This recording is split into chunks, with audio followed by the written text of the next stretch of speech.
Hola, esto es un podcast sobre derechos humanos en Cuba. Soy Joana Silano, soy la investigadora regional para el Caribe en Amnistía Internacional. Soy Camila Rodríguez, defensora de derechos humanos y directora de Iniciativa para la Investigación y la Incidencia. ¡Comenzamos! Hola a todas, todos, todes los que nos escuchan o nos vean. Yo soy Joana. Y yo soy Camila. Y hoy queremos regresar a casi 4 años del 11 de julio de 2021 a conversar un poco de lo que significaron las históricas protestas del 11 de julio de 2021 en Cuba y el legado de estas para la lucha, la resistencia y los derechos humanos en Cuba. Camila, tú estabas en Cuba el 11 de julio. Perfecto. Cuéntanos, a 4 años, ¿qué recuerdas de tus vivencias de ese día? Bueno, la verdad es que es un día que parecía que no iba a ser para nada como luego fue. Parecía ser un día completamente normal. Yo venía de justo empacar y desempacar maletas, de un cambio de casa, y empiezan a llegar mensajes con los primeros videos de las protestas, los videos de San Antonio de los Baños, y la verdad recuerdo muchas emociones en ese momento de ¿qué hago? ¿Salgo a la calle? ¿Me quedo aquí? Yo creo que más o menos tenía claro que iba a salir a la calle, pero esa idea de voy con un grupo, voy sola, empiezo como a contactar gente de van a salir, cómo van a hacer. Sobre todo recuerdo que hablaba mucho con personas que formaban parte de mi grupo de pertenencia en ese momento, 27N, la agrupación cívica 27N, y veía que estaban intentando hacer algo un poco diferente a lo que veíamos ya que estaba sucediendo en el país. Pretendían reunirse delante del Instituto Cubano de Radio y Televisión como una protesta un poco aparte, y yo realmente tenía mucho deseo de sumarme como a la protesta popular, colectiva, y bueno, así fue. Salgo a la calle, contacto un grupo de mujeres feministas al que pertenecía para que un poco me respaldaran y poder apoyar un poco con lo que estaba sucediendo, un poco para comenzar la labor de denuncia que luego ya se formalizó con Justicia en CJ. Y pues nada, salir a la calle fue completas emociones. Recuerdo que desde el comienzo, desde el salir de mi casa, bien alejado del centro de la ciudad, veía cómo se iban preparando la represión, pero también veía los grupos organizados de personas que salían a la manifestación, y ahí fue de inmediato ver cómo las personas repetían consignas, cómo nos organizábamos, cómo intuitivamente caminábamos hacia un espacio tan simbólico como el Capitolio en La Habana, a gritar consignas que pedían servicios públicos, medicinas, comidas, pero también pedían libertades. Y se veía muchísimo en las personas la emoción contenida, como que era algo que estaba en el espíritu popular, salir a las calles, ir a las protestas. Era algo que, si lo miro de manera retrospectiva, si lo pienso, era algo que podíamos haber imaginado de alguna manera que estaba a punto de suceder, porque creo que sí estaban de algún modo dadas las condiciones para eso en el país. Fue muy emotivo, la verdad. Ya hablabas tú hace un momentito de algunos de los factores, y creo que ha sido una de las cosas que más se ha discutido. Tratar de explicar de dónde sale el 11 de julio, si había señales previas. Yo creo que sería importante recordar que no surge de la nada. Tú mencionaste algo que había pasado unos meses antes, y hay 2 hechos fundamentales a finales de 2020, que son la huelga de San Isidro y todo el significado del movimiento San Isidro, que luego la intervención en casa de Luis Manuel Otero Alcántara dio lugar al 27 de noviembre, también una histórica protesta en su momento, donde intelectuales, artistas, jóvenes, activistas se juntaron para reclamar los derechos de las personas que habían sido detenidas del movimiento San Isidro frente a una institución pública. Lograron sentar a la mesa a esa institución pública.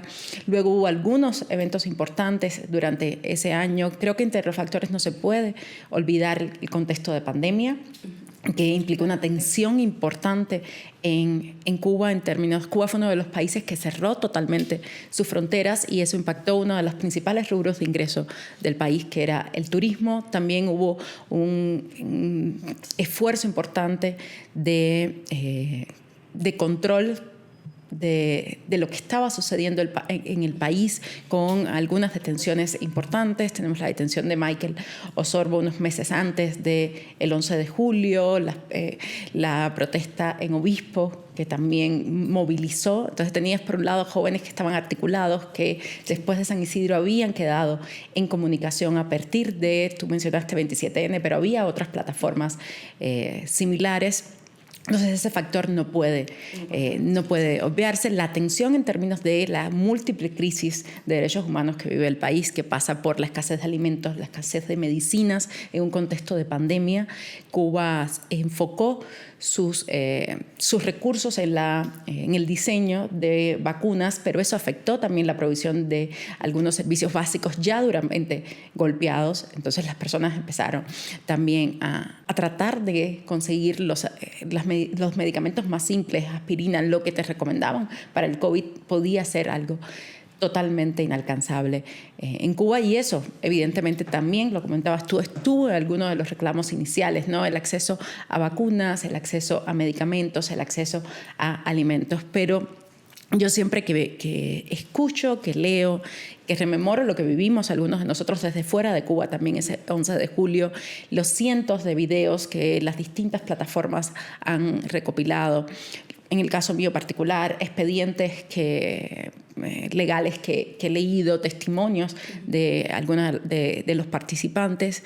Me gusta siempre reclamar la reivindicación política de estas protestas, que se expresa en varias cosas. Se expresa, y lo podemos escuchar casi todos cuando vemos los videos, en las consignas. Había consignas evidentemente políticas, consignas de libertad, consignas de patria y vida, que había sido también algo que había movilizado, ¿no? un tema, una canción que juntó a grupos del exilio y grupos dentro de Cuba en esa exigencia de libertad y derechos para todas las personas en Cuba, y que se convirtió en el himno de las protestas, pero también el reclamo directo a las autoridades. Hubo muchos lugares en el país donde las personas fueron directamente a reclamarle a las autoridades, interpelaron directamente a autoridades medias e incluso a altas autoridades. Hay un video de uno de los comandantes de la revolución, Ramiro Valdés, donde es increpado directamente.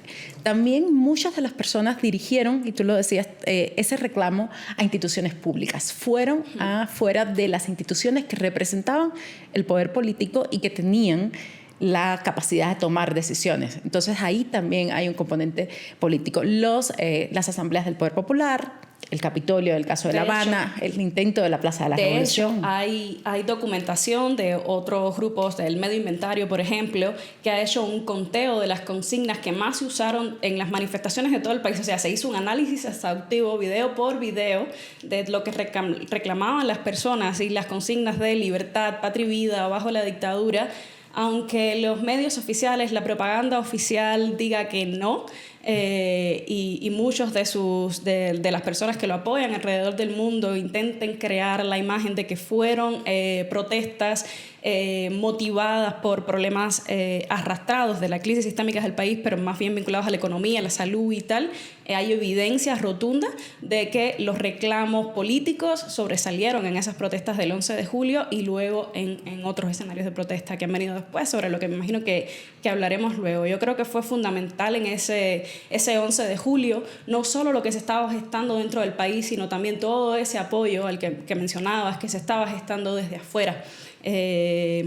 Y fue fundamental entonces en ese sentido todo el apoyo de otras organizaciones internacionales que desde ese mismo momento, con todas las precariedades del momento, porque recordemos que el 11 de julio fue un momento, el 11 de julio y los días posteriores fue un momento también marcado por la desconexión en el país. Hubo cortes de internet, hubo apagones, o sea, hubo cortes de electricidad generalizados. Entonces eso ayudaba un poco a crear ese caos, ese clima de desinformación. Y en medio de todo esto se estaban articulando nuevas iniciativas ciudadanas, como la propia Justicia 11J, pero también estaban surgiendo apoyos desde fuera del país, desde las organizaciones internacionales.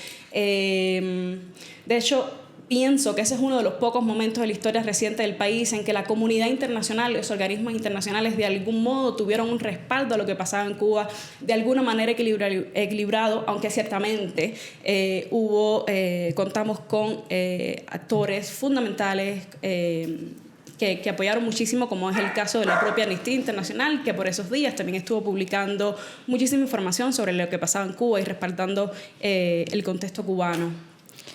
Una de las cosas que más sorprendió desde fuera, yo estaba ya fuera de Cuba, y una de las cosas que más sorprendió desde fuera de Cuba fue la expansión de la protesta por todo el país, ¿no? Y tú mencionabas algo que es esencial. O sea, no se podría entender el 11 de julio en su magnitud en términos de expansión territorial y cantidad de personas participando sin el acceso a Internet. O sea, sin el acceso a Internet que había ido poco a poco desde 2018 abriendo espacios y que efectivamente demostró que las redes sociales eran un espacio de coordinación importante. Y de empoderamiento y ciudadano. De empoderamiento ciudadano.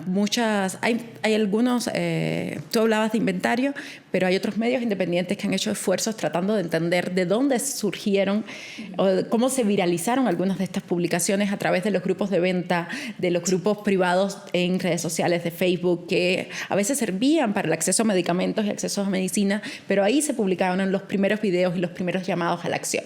Y la respuesta generalizada a lo largo del país, y esto es importante, las protestas. Y creo que eso marcó un poco la respuesta en términos de la atención internacional y la atención mediática. No eran protestas focalizadas, fueron protestas generalizadas, fueron protestas con números importantes, fueron protestas que no se concentraron en las grandes ciudades o en la ciudad de La Habana, la capital, ¿no? Sino que estuvo también marcada por la participación de barrios tradicionalmente muy marginalizados, de zonas muy pobres y muy aisladas del país, de zonas del interior del país que tienen menor conexión, pero que también estaban sufriendo de manera más directa la escasez, la crisis, y que también han sufrido históricamente la represión de una manera más silenciosa y más oculta. Yo creo que eso, la forma de la protesta, la forma en que se viralizó y se expandió la protesta fue esencial para esta primera respuesta internacional, para todos los que empezamos a recibir noticias, la forma en que se difundieron estas noticias y efectivamente el caos, la angustia que generó el corte de Internet. Personalmente recuerdo que estuvimos alrededor de 4 días sin tener acceso a Internet en Cuba, a nuestras familias, por ejemplo. Servían en algunos casos los números y las líneas telefónicas directas, pero el Internet estuvo 4 o 5 días prácticamente apagado en toda la isla. Eso evidentemente era un reto para la documentación de lo que estaba pasando, para contar lo que estaba pasando, pero un esfuerzo importante de medios, de organismos internacionales, de organizaciones de derechos humanos internacionales, de visibilizar lo que estaba sucediendo en Cuba y de sentir que era una manera de respaldar las acciones y de respaldar el trabajo que sabíamos que estaban haciendo estos activistas, estos colectivos, estos grupos organizados dentro de Cuba. Entonces creo que es esencial, como decías, el apoyo internacional, pero es esencial también el trabajo que se hizo desde dentro de Cuba y las redes que ya se habían establecido de periodismo independiente. Creo que no hubiera logrado ser el 11 de julio lo que fue en términos de significación internacional si no hubiera también un crecimiento en términos de credibilidad y de profesionalidad de los medios independientes en Cuba en los últimos 10 años, porque eso permitió que hubiera redes establecidas de comunicación con medios, redes establecidas de activistas con organizaciones que alertaron y que pudieron responder en tiempo. Y estamos entrando, digamos, a una segunda parte de lo que fue ese 11 de julio y que creo que sería importante que recordemos un poco a 4 años cómo se vivió la primera respuesta del Estado en esa tarde de domingo 11 de julio. En efecto, sí, es muy importante hablar de eso. También para mí, en lo personal, es muy importante porque yo creo que la vivencia de esa represión en primera persona es lo que marca de algún modo el rumbo de mi vida hasta hoy, ¿no? No solo la Fundación de Justicia UNCJ y los exilios de las mujeres que desde Cuba trabajamos en Justicia UNCJ, el camino de luego la organización legalizada fuera del territorio nacional, en México. O sea, fue muy importante verlo. Yo recuerdo los cordones policiales, ahora sí tratando de llegar a la Plaza de la Revolución, tratando de llegar a otro espacio de gran valor simbólico en Cuba. Los cordones policiales, cómo comienza desde ellos la represión, cómo comienzan a escucharse disparos, cómo comenzamos a tratar de cubrirnos entre unos y otros los manifestantes que estábamos allí para no ser apedreados o baleados. Recuerdo muchísimo una madre que luego ya supimos de quien su hijo estuvo preso y supimos, bueno, que su nexo familiar y tal. La recuerdo, una señora de la tercera edad chorreando sangre en su cara, como tratando unos y otros de apoyarnos. Y recuerdo muchísimo, sobre todo pienso en ese momento en el que casi yo también fui detenida. O sea, todas estas, yo casi fui presa el 11 de julio y por un pelín logro zafarme de ese espacio, de ese cerco que tenían los policías y poder contar hoy la historia desde otro punto de vista, poder hacer la documentación y poder hacer todo este trabajo de incidencia internacional que hemos estado haciendo, justo por ese milisegundo en que un militar viró la cara y yo pude zafarme de ese cerco policial. Me recuerdo caminando, pensando, sigue adelante, no mires hacia atrás. La realidad es que es en lo que más pienso, ¿no? Creo que es lo que ha marcado mi destino hasta el momento. Y bueno, ya luego sí comenzamos a hacer un trabajo de justo documentar lo que estaba pasando. Te comentaba hace un rato que en un grupo de mujeres feministas yo di la voz, voy a salir a las protestas, voy sola, estoy pendiente de mí, y justo desde ese grupo es que sale la idea de formar un pequeño grupo de personas que estuviéramos compartiendo en nuestras redes personales lo que habíamos vivido de las protestas o lo que veíamos en las redes sociales de lo que habían sido las protestas.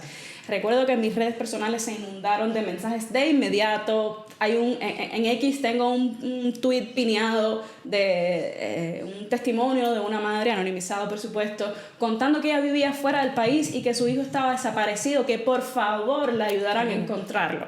Entonces sí, fue muy fuerte todas esas emociones.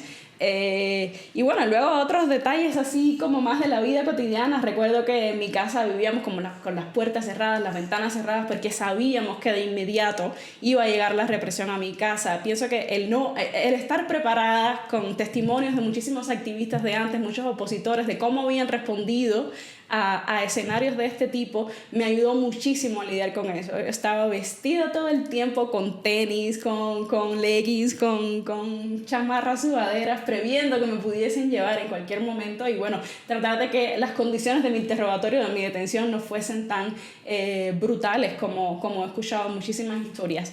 Y eso es entre esa vivencia personal, eso que comenzábamos a institucionalizar de manera temprana, era lo que tratábamos de transmitir hacia los medios que mencionabas y las organizaciones que mencionabas, y es el trabajo que continuamos haciendo hasta hoy. Estamos justo en estos días lanzando el informe anual Otro año sin justicia, de Justicia en CJ, en los que contamos la evolución de toda esa represión después de las protestas del 11 de julio.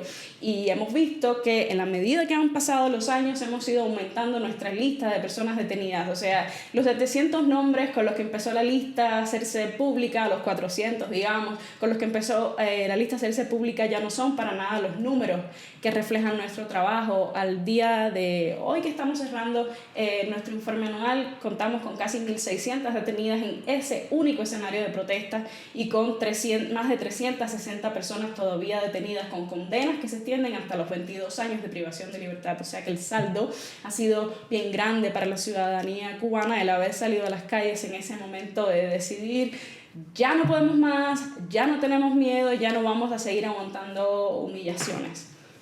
Entre las cosas que dieron, o sea, entre las primeras voces que dieron la alarma, muchas organizaciones internacionales alertaban sobre la necesidad de respetar el derecho a la protesta, el ejercicio de la libertad de expresión, de la libertad de asociación, de la libertad de asamblea, y la necesidad de evitar la represión del Estado, porque efectivamente había un historial de represión sistemática a voces críticas, al activismo, al uso de distintas herramientas que entendemos dentro del derecho, que están cubiertas por lo que conocemos como protesta a nivel internacional. Entonces sí recuerdo que las principales alertas y alarmas, las primeras fue: ojo, las personas tienen derecho a estar en la calle, tienen derecho a expresarse, y el Estado debe abstenerse de reprimir esa protesta.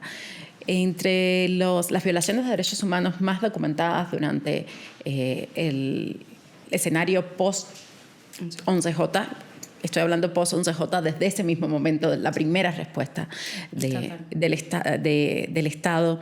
Y los días que le siguieron, normalmente hablamos del 11 de julio, es importante decir que hubo protestas también los días siguientes. Hasta el 17 hay protestas registradas.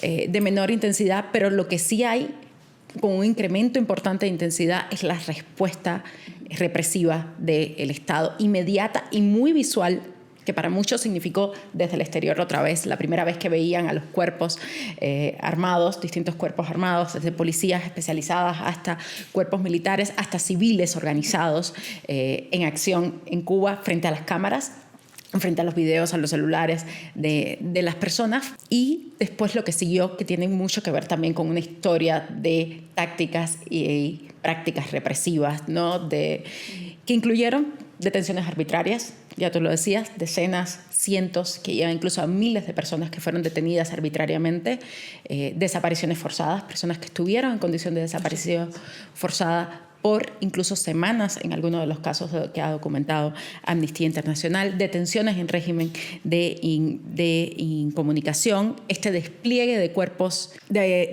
oficiales no uniformados que vimos y pudimos documentar a través de videos y testimonios de las personas, de las brigadas, las ya conocidas en Cuba, brigadas de respuesta rápida, armadas con palos. Yo lo veía desde muy tempranas horas de la tarde, sí, salían. Uso excesivo de la fuerza, que esto también pudimos documentar el uso excesivo de la fuerza en la forma en que se estaban dando las detenciones, en la forma en que fueron golpeadas las personas en las cárceles durante estas primeras horas. También vimos niveles alarmantes de vigilancia sobre activistas, periodistas, opositores políticos históricos que ni siquiera se habían enterado de las protestas y ya tenían vigilancia. Quizás vamos a hablar de eso un poquito más adelante, pero personas que fueron detenidas por intentar sumarse a las protestas que ni siquiera protestaron. Y junto a eso, la vocación ejemplarizante de castigo y represión que se vio en la manera en que se criminalizó la participación en la protesta. Los delitos tradicionalmente utilizados fueron nuevamente utilizados contra estas personas: desacato, desórdenes públicos, atentado, pero también llegaron a utilizar delitos de mayor gravedad y que permitían un marco sancionador más amplio, como el delito de sabotaje o el delito de sedición. Es un delito político, que es un delito meramente político que fue utilizado contra algunos de los manifestantes del 11 de julio. 200 manifestantes fueron juzgados por sedición, pero además juzgados bajo elementos que no cumplieron los mínimos de un juicio justo, violaciones graves al debido proceso, acceso a un abogado, cosa que igual desde el derecho internacional y desde los derechos humanos decimos, no, lo primero que una persona detenida tiene derecho es a comunicar la detención y comunicarse con un abogado de su confianza, no recibir la asistencia legal. Eso fue totalmente, digamos, privado durante las detenciones del 11J y por muchos de los juicios. Tenemos algunos de los casos documentados en Amnistía Internacional de más de 2 meses sin que la persona tuviera acceso a una asistencia jurídica, y no hablar de una asistencia jurídica de confianza por la forma en que está organizada la prestación de servicios jurídicos. Se extendió casi por esos 60 días el contacto con un familiar, o sea que durante todo ese tiempo muchísimas personas estuvieron en calidad de desaparición forzada porque los familiares no tenían idea de dónde estaban sus familias. Muchas veces también llamó la atención que se acercaban a las propias unidades policiales o a los propios centros de detención donde estaban sus familias y le decían rotundamente, acá no está. Yo creo que eso es importante porque dentro de esa respuesta represiva estatal que tú viviste directamente, que organizaciones internacionales, la propia Amnistía Internacional pudo documentar, también hubo un esfuerzo importante de borrado y construcción de nuevas narrativas a partir de lo que había sucedido el 11J. Una serie de programas televisivos, intervenciones de las autoridades, calificando las protestas como disturbios, calificando a los manifestantes como delincuentes que intentaban cometer delitos comunes. Y asimismo darle el matiz político. Todo es un problema de no hay dinero, no hay comida, no hay medicina. Exacerbar algunos incidentes para tratar de descaracterizar lo pacífico de una protesta, de la protesta del 11 de julio, fue un esfuerzo también importante de respuesta estatal y de criminalizar la acción pública y también de dar ejemplo y tratar de inhibir posibles actos de protesta posterior. Lo bueno es que a pesar de todo esto devastador que hemos estado hablando del 11 de julio, de los días de la protesta y toda la represión asociada a ella, este día definitivamente ha sido un parteaguas. Y la realidad es que ese deseo de la protesta no ha desaparecido de la cotidianidad en Cuba, al contrario, es impresionante cómo las formas de protestas van mutando, van cambiando y muchas veces en sentidos que no es que sean completamente de nuestro agrado. Por ejemplo, en también, en Informe Anual de Justicia en CJ, estamos viendo que cada vez son más las expresiones de violencia que acuden al daño a las propiedades estatales como forma de desobediencia civil. Y los números van en aumento año tras año. Hemos documentado 31, solo entre julio de 2024 y julio de 2025, la aparición de grupos clandestinos que cada vez van más allá hacia nuevas formas de protesta, justamente porque está la ciudadanía cubana dándose cuenta que la protesta pacífica no está desencadenando cambios favorables, cambios positivos en el país, en la configuración del país y no estamos solucionando las crisis históricas de ningún tipo en el país. Entonces yo creo que es fundamental. Solamente en este periodo del que te hablaba hemos documentado 286 protestas que van desde estas que acuden a la desobediencia civil directamente y otras formas, digamos, más creativas o más silenciosas, como poner carteles, salir a las calles, y llama la atención que no son justamente los grupos opositores históricos los que salen a las calles, sino que cada vez más se convocan madres. Bueno, recientemente vimos esta ola con el grupo de estudiantes universitarios que decidieron frenar sus actividades académicas con sus demandas que superaban justamente lo gremial y buscaban mejoras para toda la ciudadanía cuando se anunció el tarifazo de la única red de conexión a internet en Cuba. Entonces creo que es algo que podemos resaltar como positivo de lo que nos ha dejado el 11 de julio en medio de tanto caos y de tanta noticia triste. Sí, yo creo que no podemos hablar de legados, ecos, por no hablar de legados, no me gusta hablar de legados, pero quizás de ecos del 11 de julio sin hablar de algunas cosas que hoy reconfiguran un poco el panorama de lo que puede ser Cuba hoy y Cuba en el futuro. Uno es el éxodo migratorio. El 11 de julio abre también la última ola migratoria, que es también la mayor ola migratoria en los últimos 60 años y probablemente en la historia del país. Exactamente, que ha impactado directamente la población de la isla, sobre todo en términos de los jóvenes, la población productiva, y que tiene hoy algunos debates importantes demográficos desarrollándose en el país. No podemos hablar de ecos del 11 de julio sin hablar de la sofisticación y el incremento de las herramientas represivas del Estado. Después del 11 de julio hay una serie nueva de normativas, por ejemplo, para regular el uso de Internet, porque se dieron cuenta que efectivamente el Internet se había utilizado de manera muy creativa para la protesta, pero también para castigar ciertas conductas y ciertos delitos de manera más efectiva y mayor, o sea, poder poner más años por los mismos delitos. El país inauguró, el gobierno, las autoridades cubanas aprobaron un nuevo Código Penal en diciembre de 2022, que entró en vigor el 1 de diciembre de 2022. Justo el mismo día que salía del país. Justo el mismo día que salía, que presentó un panorama aterrador para cualquier acción de protesta, incidencia. Y a pesar de eso, las protestas siguen.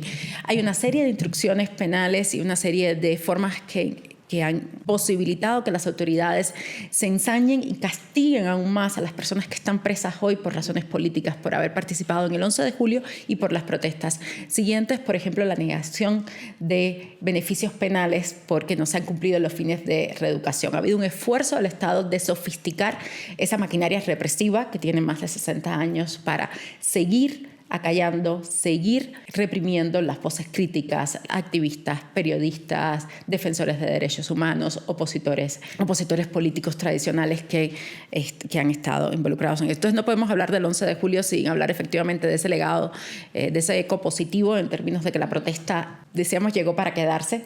Muchas veces cuando hablábamos después, los primeros días después del 11 de julio, pero creo que 4 años, podemos decir que la protesta llegó para quedarse, pero también hay un esfuerzo represivo importante, hay un éxodo que ha sido general, pero que ha afectado particularmente a activistas, periodistas y defensores de derechos humanos. Sí, porque es importante cuando hablamos de este nuevo éxodo cubano, hacer ahí como la acotación de que no solo estamos hablando de poblaciones que han salido del país por, lo que se llama la migración económica, sino también porque han sentido muy directamente, muy cercano, en primera persona, en segunda, en tercera, lo han visto en su barrio, la represión a las protestas. Yo creo que antes era mucho más fácil para el régimen inventar la narrativa de son unos pocos los que salen a las calles, pero a estas alturas del 2025 yo creo que todas las personas en el país tienen a alguien en su familia o en su comunidad que está sufriendo ahora mismo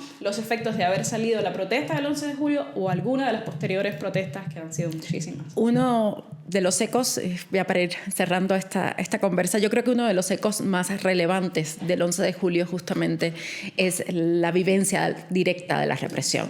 Como hemos dicho a lo largo de este podcast, muchas de las tácticas utilizadas, muchas de lo que el mundo vio en cámara abierto, en videos, son tácticas y elementos que han sido sistemáticamente utilizados por las autoridades cubanas para reprimir a disidentes, opositores políticos, activistas, defensores de derechos humanos.